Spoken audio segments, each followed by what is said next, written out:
Rishi Sunak went on the attack during last night's ITV event, repeatedly challenging Sir Keir as he claimed Labour would cost taxpayers an extra £2,000 a year. Labour leader Sir Keir Starmer's anxiety in last night's debate with Rishi Sunak was obvious as a result of one key tell, one body language expert has said, while a second suggested the Prime Minister showed his alpha male strength. Meanwhile, Express.co.uk readers who took part in our Snap online poll last night have offered their own verdict, and they made the Prime Minister the clear winner. The pair squared off last night during an ITV debate hosted by Julie Etchingham, clashing on tax, immigration and the NHS. Judy James, speaking to bookmaker Paddy Power, said, "The differences in the states of the two men started to show from the start. Both men held the sides of their lecterns, but Starmer let go to rub his hands nervously, licking his lips and then sucking them in to suggest raised levels of adrenaline.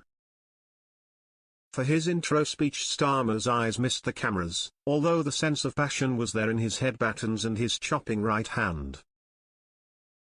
She continued, "Sunak's eyes had found the camera even before it had reached him though, and he aimed his gaze directly into out living rooms.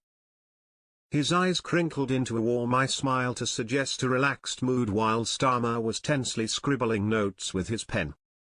And Ms. James pointed to one specific habit which indicated Sir Keir's state of mind.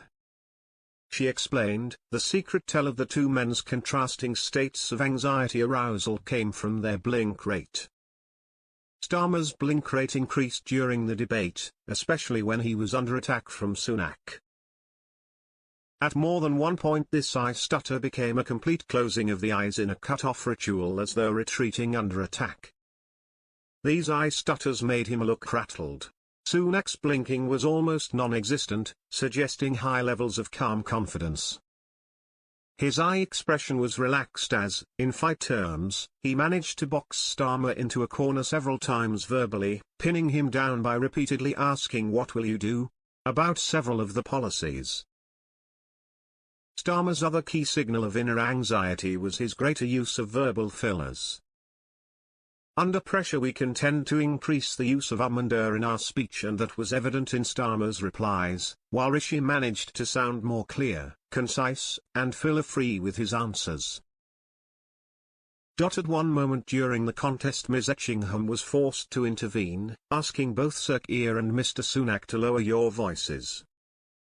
Ms. James continued, "During moments when the two men clashed angrily it was Sunak keeping up the verbal pressure to get Starmer on the back foot.